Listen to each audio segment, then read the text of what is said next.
but wait for it. Could Sahara find a way out? Gets caught again, Logan. Fighting games are so awesome, aren't they? It's a shame that fighting games in the 9th generation of gaming suck.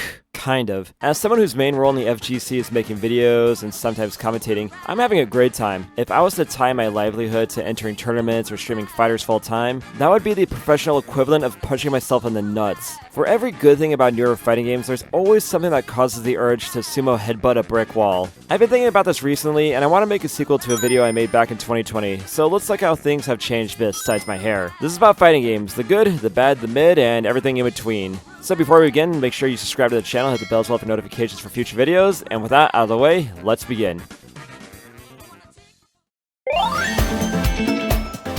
If you like to play fighting games, there is no shortage of variety out there. Street Fighter 6 is my game of choice. I find it the most fun, the gameplay is the most complex and addicting, and the netcode is amazing. I will complain about Ken, Akuma, or Cammy until the cows come home, but just know I'm having a fun time with my whack Jamie. I know a lot of players out there who don't enjoy 6 for one reason or another, and that's fine. You can play an SNK game like Garo, get an air dash fighter like Guilty Gear Strive or Melty Blood, and for 3D fighting game fans, there's Virtual Fighter 5. If none of the new games are to your liking, Capcom, SNK, and Sega have been doing a great job of making sure their older titles are easily available on modern platforms. Who wouldn't buy Lost Judgment just for Sonic the Fighters? And you should buy Lost Judgment anyway, it's an amazing title. Plus, fighting games have been getting better about having other stuff to do besides getting salty at ranked. Take a shot if you dropped $60 for Street Fighter 5 at launch, just learn that there was nothing else in the game besides a crappy survival mode and a netcode that didn't work.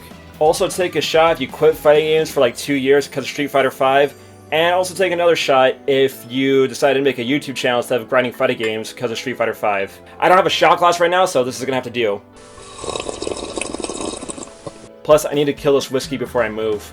Fighting game developers have learned from the past and gave gamers more bang for their buck. 6 has the World Tour mode, Tekken and MK have their cinematic modes, and Granblue has that whole RPG mode. I've met plenty of people who like playing fighting games for the sake of fighting games, for the characters, for the vibe, aura, art, or whatever. Those gamers have more options in fighting games besides just playing online all day. And for those who are in the competitive scene, online play has gotten so much better. Saying that rollback netcode is in your fighting game is now the standard, not the exception. Developers are even going back and giving rollback and crossplay to already existing titles. Poor netplay was one of my biggest complaints about fighting games in my original video, and I like to pretend that I had a hand in getting fighting games functional online play in 2025 and beyond. That and the world shutting down for the better part of 2 years, but that's an aside. Rollback doesn't make me better at fighting games, but at least I can practice fighters in my pajamas while fighting god-awful hangovers.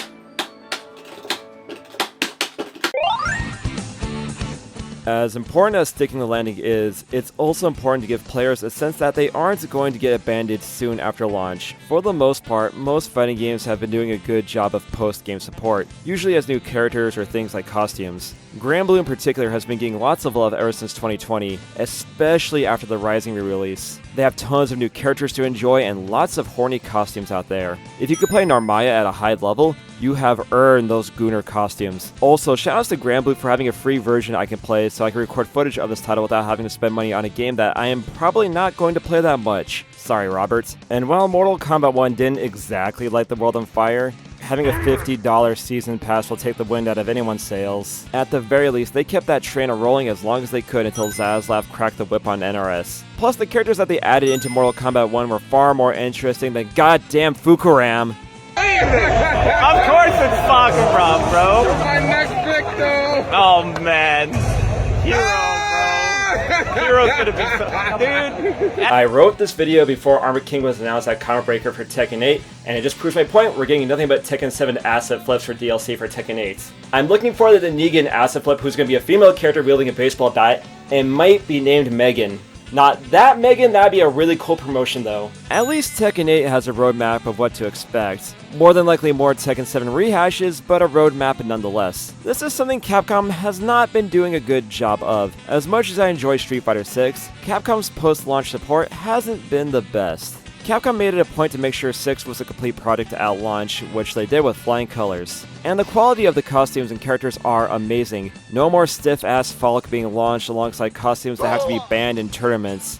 With that said, since launch in June 2023, there's been 8 new characters, 1 alternate costume for the base roster in the Year 1 DLC, some new stages, and a bunch of Battle Hub costumes. Somewhat sparse compared to 5's offerings. My theory is that Capcom has most of their dev team working on Monster Hunter or Resident Evil. While Street Fighter is one of Capcom's 3 pillars, it lags behind in sales compared to those 2 titles. It's just a letdown to have the biggest fighting game in the world in 2025 not have more announcements, even if it was just little things like stages or costumes just to keep people excited. It's hard to get hyped for announcements if it's just going to be Battle Hub stuff. How do you announce collaborations with Baki, the Ninja Turtles, and Spy Family and the results for nothing but banners and Battle Hub costumes? How do you spend the time and money to make an animated Yor and Chun-Li fight with loads of lesbian subtext, and all of that hype led up to this thing? Does Capcom know how much money they lost by not having a Yor dress for Chun-Li? People would have also gone nuts for Ryu as Lloyd, Blanka as the dog, and Lily as Anya. I hate Lily, but I still would have bought a Lily Anya outfit. I managed to get Yor and Anya outfits for my crummy YouTube videos, and it's not like I have Monster Hunter money to make videos off of.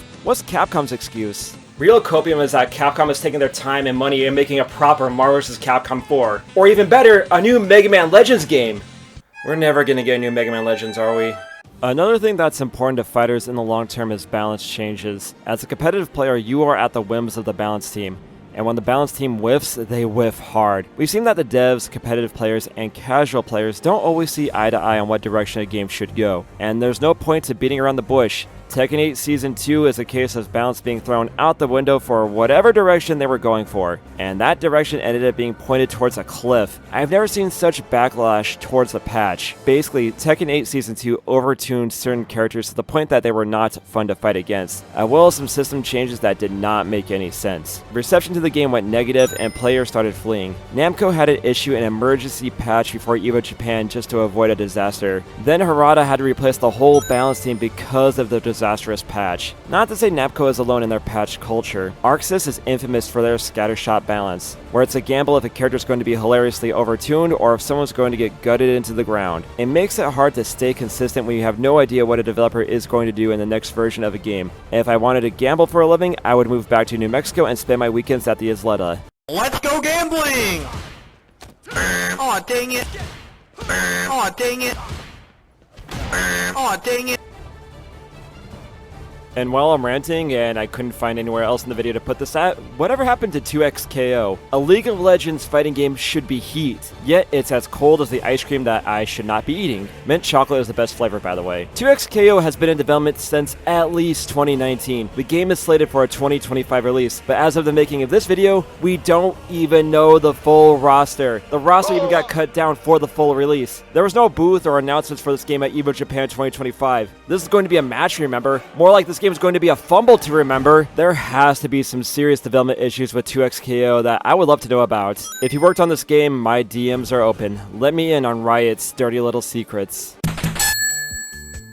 Publishers have realized that there is a competitive scene for their games and have openly embraced it. That's why most major fighting games these days have their own tournament circuit, or at the very least, publishers will help out with other tournaments. It's good promotion. You get people playing the game, streaming their progress. Big tournaments can get a lot of eyes on them, so that gives you an opportunity to show off DLC or future games. Then a news site like Dexerto can write an article about Big CAC winning $1 million over a video game. Any publicity is good publicity for a video game, and it gives a sense that anybody can win big. Yes, even you watching this video can win $1 million over playing Street Fighter 6 or City of the Wolves. Not me, I'm whack as heck at fighting games. And unlike standard sports where you need a lot of training, dedication, and a bit of luck to make a living off of them, all you need is a console or a PC and a wired internet connection to grind out a fighting game. Now, I personally would not drop out of school or beat my kids for the sake of being a champion, but you do you. Even if you are not talented at fighting games like I am, there's still plenty of opportunities within fighting games. Players like Justin Wong, Naro, Tweak, or Zachary have found success in content creation rather than just competing. Hell, people like Daigo and Haitanya are basically celebrities in Japan now thanks to their talent and influence in the Japanese fighting game community.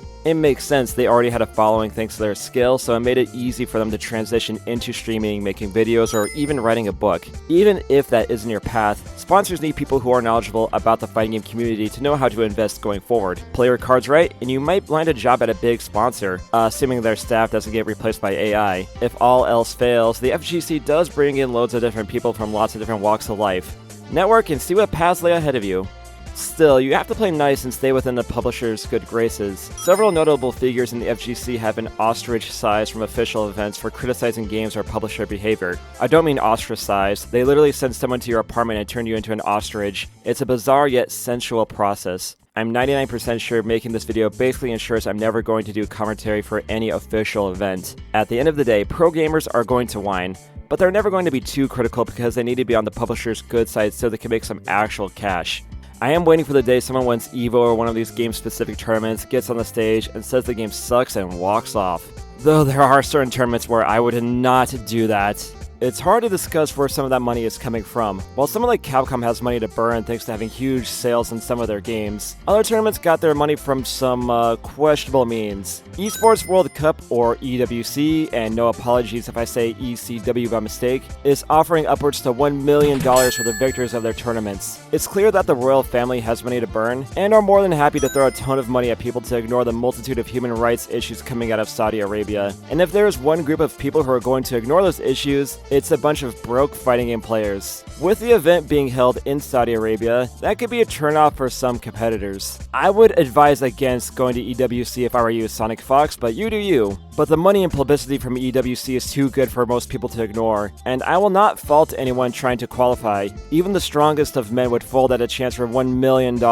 If you are cool with, or at least ignorant of about where that money is coming from, get that bag. Just make sure that the check clears and you're safe and sound in your home country before you hit Twitter.